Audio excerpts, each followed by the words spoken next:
mencionou ali colocou na sua apresentação, até não falou muito a respeito, da vitamina D como um medicamento, na verdade um suplemento, né, preventivo no caso do coronavírus. Em tempos de pandemia, todo mundo vira meio entendido em medicina, né? Porque a internet tem muita informação e tal, e a gente pesquisa até porque precisa ter uma ideia do que a gente está enfrentando. E aí eu gostaria de falar um pouco dessas medicações preventivas, né? A vitamina D parece que tem sido bem utilizada nesse sentido, né? Da mesma forma, uma das medicações que o senhor indicou ali na sua apresentação, e não chegou a entrar nela, a ivermectina. O que existe de evidências em relação à ivermectina? E se o senhor tem alguma informação do uso do dióxido de cloro também? Seguinte, sobre a vitamina D, né? A vitamina D, realmente, mais uma vez, não tem grandes evidências que demonstrem o benefício da vitamina D. Claro, ela está associada a alguns tipos de outros hormônios, seria um coadjuvante nesses hormônios. Então, tudo que...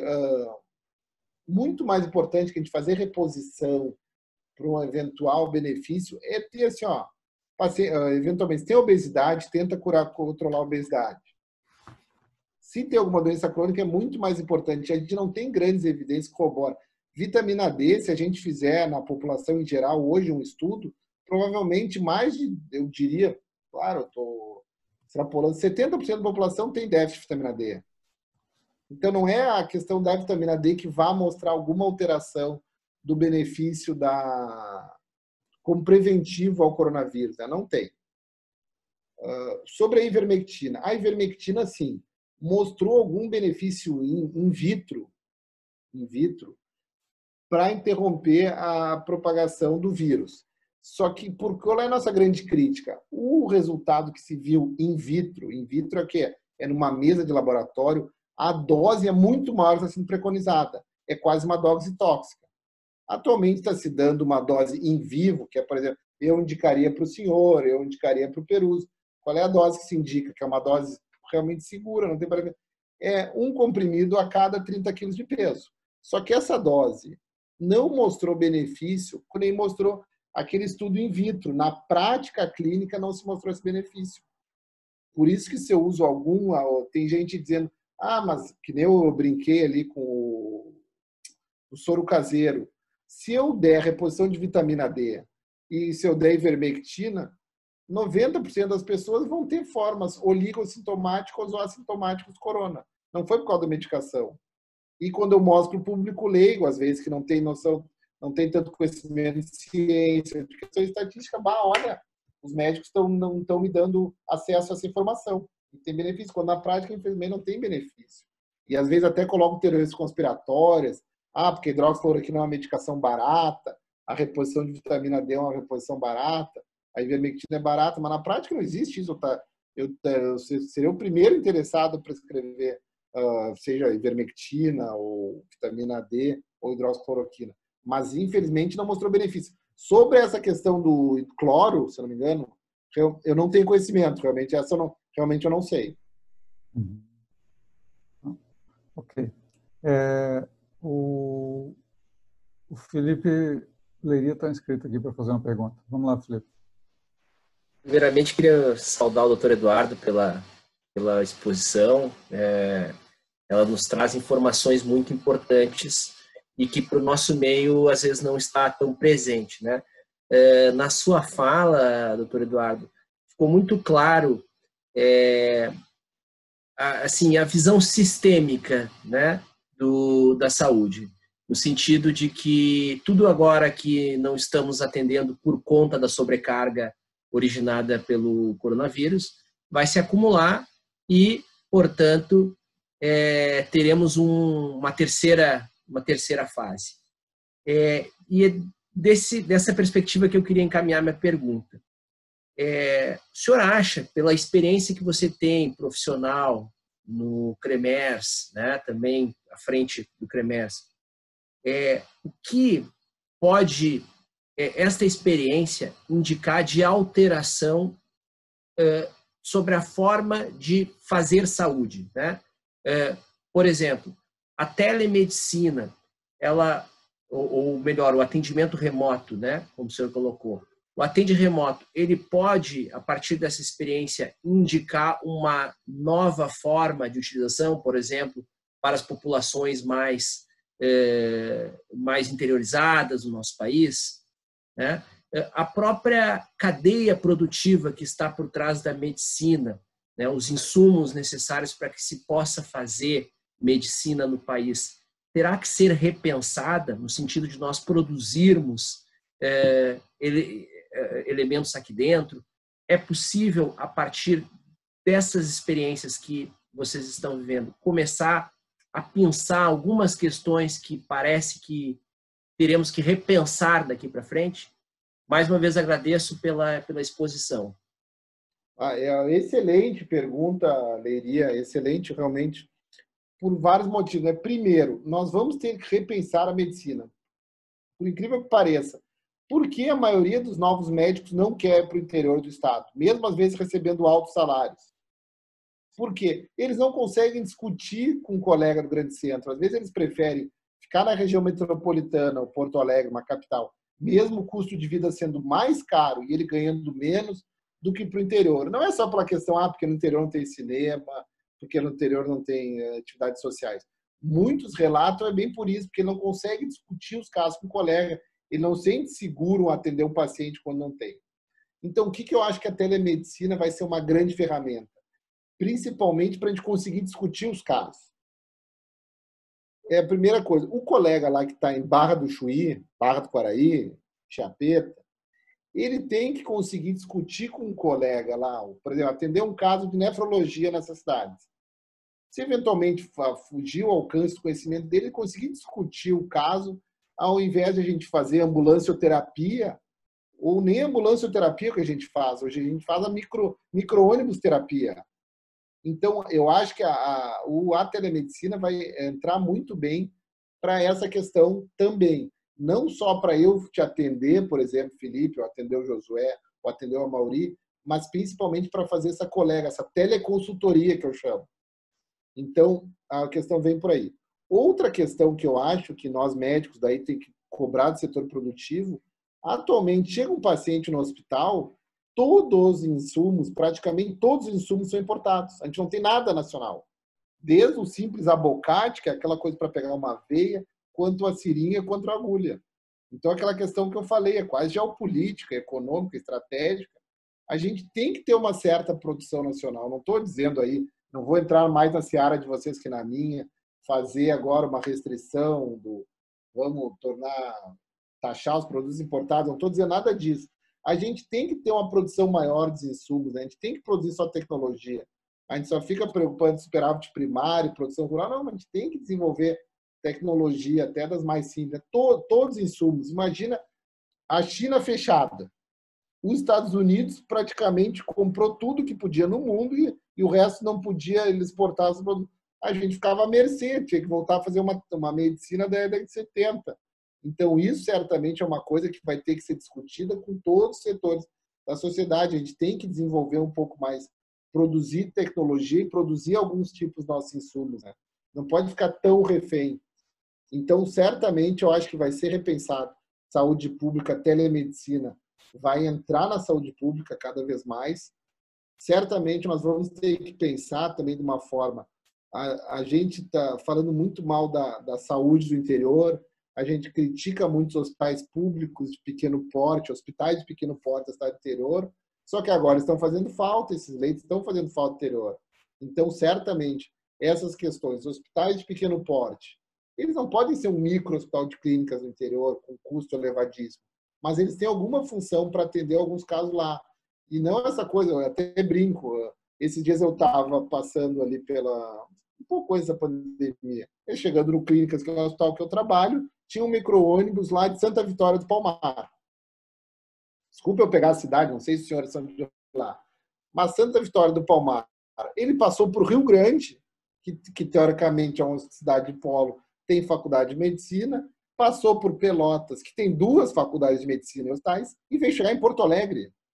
E não era uma ambulância, um caso grave, um caso completo. Era um micro-ônibus da Secretaria de Saúde. Não resta dúvida que não era seu produto epidemiológico. Mas isso não está certo. Tem que ter um médico lá, um médico generalista de boa qualidade, principalmente um médico generalista tem que ser o mais capacitado, muito mais capacitado que eu, que sou cirurgião, mas ele tem que se valer do uso da tecnologia para isso. Então, não sei se eu respondi a tua pergunta, mas são essas questões. Obrigado, doutor Eduardo. Doutor Eduardo, eu vou fazer mais um questionamento aqui.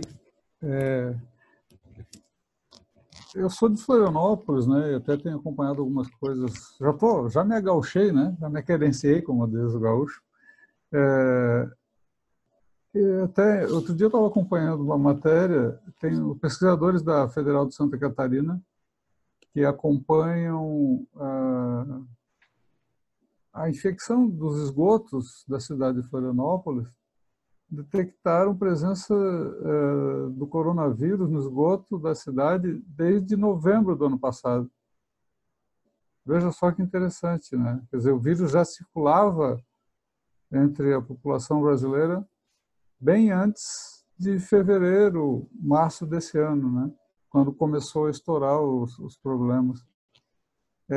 Mas preocupa essencialmente a questão dos profissionais médicos, né, do pessoal que está na linha de frente, porque certamente o ambiente hospitalar e de atendimento aos doentes é o ambiente onde mais circula o vírus, né, a ponto de também pesquisas em esgotos próximos a hospitais indicarem isso, né. O CREMERS tem acompanhado como é que está evoluindo a pandemia no meio dos profissionais da medicina? Tem alguma ideia de como é que isso está? É para preocupar muito a população em relação ao estado de saúde dos nossos cuidadores, vamos dizer assim? E a outra questão que eu gostaria de ver com o senhor é em relação a um modelo de isolamento controlado adotado no Rio Grande do Sul, né? Qual é a sua visão desse modelo? Primeira questão, claro, as equipes médicas, os médicos estão muito estafados, né? A estafa física, mental, como toda a população está, mas está ocorrendo uma estafa física. Felizmente, por essa questão, até por nós termos uma medicina tradicional no Rio Grande do Sul, eles fazem uso adequado dos equipamentos de proteção individual. Tanto que as taxas de contaminação das equipes de saúde, eu não falo só dos médicos, é relativamente baixa. Se vocês verem, no Rio de Janeiro, teve inúmeras mortes de colegas profissionais na linha de frente. No Rio Grande do Sul, até os dados que a gente tem conhecimento, que nós fomos informados, os colegas médicos que vieram a falecer, um deles realmente veio de viagem, trouxe o vírus, então ele trouxe como um paciente, ele não se contraiu pela doença em atividade profissional, e um deles só, que era um colega, se eu não me engano, de Pelotas, que foi operar em Bagé, que se contraiu a doença e se contaminou. Então, felizmente, a nossa mortalidade é baixa entre os profissionais da saúde e a contaminação também está sendo pequena. Eu tenho dados do Moinho de Vento, por exemplo, que ali nem 1%, então um valor bem baixo, 1% dos profissionais que estão prestando atendimento ao coronavírus se contaminaram. Então, um percentual bem baixo. Mas, claro, tem que reforçar a importância do uso racional e adequado de equipamentos de proteção individual. Não sabemos como que vai se comportar esses números no momento que a gente espalhar, porque atualmente as pessoas estão se concentrando em alguns hospitais polo, mas é que os números ainda são baixos. Quando a gente começar a ter mais números e as pessoas procurarem outros hospitais que as equipes não estão tão preparadas ou atentas para essa questão, pode haver uma contaminação maior. Mas o que não está ocorrendo até o presente momento. E a segunda questão é que, na verdade, essas formas, esses estudos que se isolou, agora respondendo a segunda questão do esgoto, não se confirmou que essas formas contaminem, né? Na verdade, as formas contaminantes do coronavírus são essas formas mais por via aérea, né? Então, não se confirmou que possa haver contaminação dos esgotos. Mas só voltando à questão do esgoto, se viu que os estados que tiveram melhores resultados são os estados que tinham mais saneamento básico. Então, em termos de saúde pública, é muito mais econômico você ficar criando mega estruturas hospitalares. Claro que a curto prazo eu preciso das estruturas hospitalares, mas é muito mais importante eu investir em saneamento básico fora desses períodos, eu investir em hospitais, não hospitais de campanha temporários, e sim hospitais que vão ficar para a sociedade, que os nossos resultados vão ser muito melhores. Nossa mortalidade, tanto no Rio Grande do Sul, Santa Catarina, é menor que os outros estados da federação, porque a gente tem tradição de hospitais de UTI, a gente tem intensivistas preparados, que não se cria do dia para a noite. Porque os resultados do Nordeste são ruins, porque lá praticamente nem intensivista tem. Doutor Eduardo, uma última pergunta. Também tem sido divulgado na imprensa, e o senhor colocou no seu material de apresentação, a questão da peste bubônica na China, né, que se descobriu alguns casos e tal. A peste bubônica também é a peste negra, né? É a mesma coisa. E a pergunta é, a gente tem tido esse tipo de caso esporádico pelo mundo? Ou está pintando uma nova pandemia aí?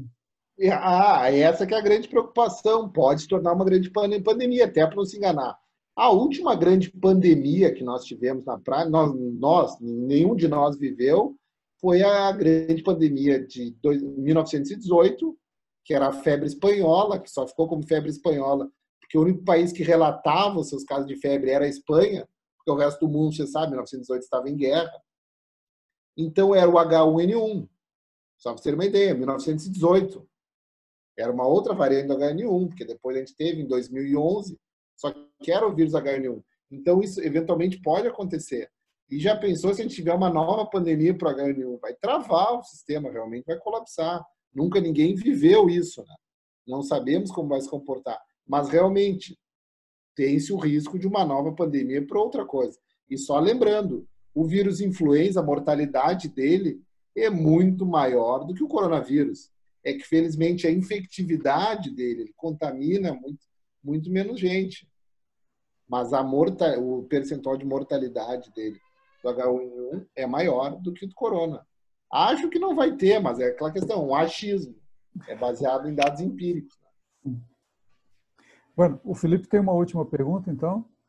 Eduardo, inverno chegando aqui, se anuncia mais uma sobrecarga aí sobre o nosso sistema de saúde. Queria escutá-lo um pouco sobre essa perspectiva mais premente do inverno e também escutá-lo um pouco sobre as síndromes respiratórias agudas, né, que também é um dos assuntos que orbitou no debate público sobre principalmente as subnotificações, né, a relação dessas síndromes respiratórias agudas com as subnotificações dos casos de Covid. Como isso foi tratado no âmbito do CREMERS, né, como essa questão foi, enfim, explicitada, né? Duas questões. A primeira coisa, um dos grandes cuidados, e até uma das grandes críticas que a gente fazia esse modelo, fazer um isolamento social ou uma espécie de lockdown que se fez muito cedo, às vezes tu não dissemina o vírus na sociedade, tá aquela famigerada curva. Tu achata tanto a curva que tu transfere para os meses que a gente já tem uma demanda maior pelos leitos de UTI, pelos agravamentos das síndromes respiratórias. Então, realmente, até foi um certo perigo, né? O que é o que está acontecendo. A gente já tem um incremento que a gente teve em 2000, 2001, 2002, 2003, por necessidade de pelo agravamento das doenças respiratórias, agora somado ao coronavírus. Mas também, por outro lado, esse isolamento social e distanciamento social fez as pessoas, eventualmente com crise de asma, não terem suas crises, não terem essa exacerbação das suas doenças respiratórias e não estão precisando dos leitos de UTI, né? Então, quase que essa diminuição de circulação de pessoas na sociedade teve também uma diminuição, ao mesmo tempo, do agravamento das outras doenças respiratórias, né? Só que esse é um mal que ainda pode acontecer, né? Essa reabertura do comércio que aconteceu houve um agravamento e houve um aumento da ocupação dos leitos de UTI. A segunda questão da pergunta, síndrome. Síndrome é que a gente coloca um conjunto de sinais, sintomas dentro de uma doença, que síndrome não quer dizer nada, porque toda doença, uma asma pode evoluir para uma síndrome respiratória aguda grave, o coronavírus pode evoluir para uma síndrome respiratória aguda grave, a influenza, o H1N1 pode evoluir para uma síndrome respiratória aguda grave. Né? Então, o que a gente tem feito, estimulado cada vez mais aos médicos, até aquela nota que eu apresentei para vocês da prefeitura, para os médicos fizerem a codificação correta da doença. Tentar evitar uma codificação por síndrome. Porque eu tenho que trabalhar, eu tenho que saber com os dados que eu estou trabalhando. Porque, na verdade, não há nada pior que trabalhar com informações equivocadas, né? Então, a gente tem estimulado, primeiro, tentar ampliar ao máximo a testagem para fazer o diagnóstico, não ficar chamando tudo de coronavírus, primeiro, e tentar evitar esses diagnósticos por síndrome e colocar mais diagnóstico etiológico mesmo. Não, foi uma asma que descompensou, foi o enfisema pulmonar que descompensou, foi a doença específica em si. Até para evitar essa confusão e evitar um eventual uso político da coisa. Em 2019 morreu muito mais gente por síndrome respiratória aguda grave que em 2020, como a gente já viu em certas discussões. Né? Então, o que o EMERS tem feito na prática? Olha, façam a codificação correta da doença. Até a gente fez alguns manuais e orientações de como fazer o preenchimento da declaração de óbito. Obrigado, doutor Eduardo. Tem uma última pergunta aqui feita no chat. Espero pronunciar corretamente o nome da pessoa. O Stefan During Darcy. Ele pergunta, ele é da área jurídica, né? Ele começa a pergunta saudando a sua apresentação e ele coloca que se preocupa bastante com a situação de vulnerabilidade dos profissionais da área médica em um contexto de escassez de medicamentos, escassez de leitos e, inclusive, escassez de informação acerca da melhor terapia a ser prescrita. E pergunta, como fica a questão da responsabilidade médica nesses casos, dada essa precariedade que ele descreve? E segue dizendo, não deveria haver uma maior sensibilidade por parte dos conselhos regionais, ou mesmo das autoridades, em relação à apuração de eventual responsabilidade dos profissionais por resultado? Não sei se o senhor poderia apresentar a sua visão sobre essa questão. Agradeço muito pela sua atenção. Não, na verdade, felizmente, a gente não precisou tornar a função judicante do CREMERS, que eu até brinco, conversei já com alguns embargadores federais, estaduais aqui, da Polícia Federal do Estadual, não se começou a judicializar a questão do coronavírus ainda. Mas isso certamente virá. Ou porque deu hidroxicloroquina para alguém teve arritmia, morreu da arritmia, como é que deu uma medicação que não tinha respaldo técnico? Ou esse paciente morreu e por que não deu, por exemplo, mais uma hidroxicloroquina? Ou não tinha leite UTI? O Conselho Regional e os julgadores são muito sensíveis às condições de saúde, tanto quando a gente vai julgar, a gente vê as condições do hospital, vê se o hospital tinha recursos. Mas para o médico, isso vale sempre, para o médico se resguardar, evolua sempre tudo em prontuário. Atendi o senhor João da Silva, o hospital estava sem leito de UTI no momento, entro em contato com a regulação estadual para a transferência do paciente, ligo para o SAMU, coloquem todas essas informações do prontuário do paciente, que isso vai ser o documento que vai respaldar um eventual insucesso, que a gente não quer, mas vai trazer uma certa segurança e colocar a responsabilidade para quem é o real responsável, ou o gestor que não disponibilizou o leito, ou o gestor que não tinha tal medicação. Então, para o médico conseguir, de certa forma, mais importante é salvar a vida do paciente, ninguém discute. Mas, do ponto de vista para não ser judicializada a questão e não ser culpado, evolua tudo isso em prontuário. A falta de medicação na farmácia central do hospital, não encontra a medicação tal necessária para o tratamento do paciente. Evolua, que eu falo para todo estudante de medicina e todos os médicos. Quer resguardar, evolua a situação, tudo, em prontuário. Que é uma obrigação legal todo paciente ter um prontuário.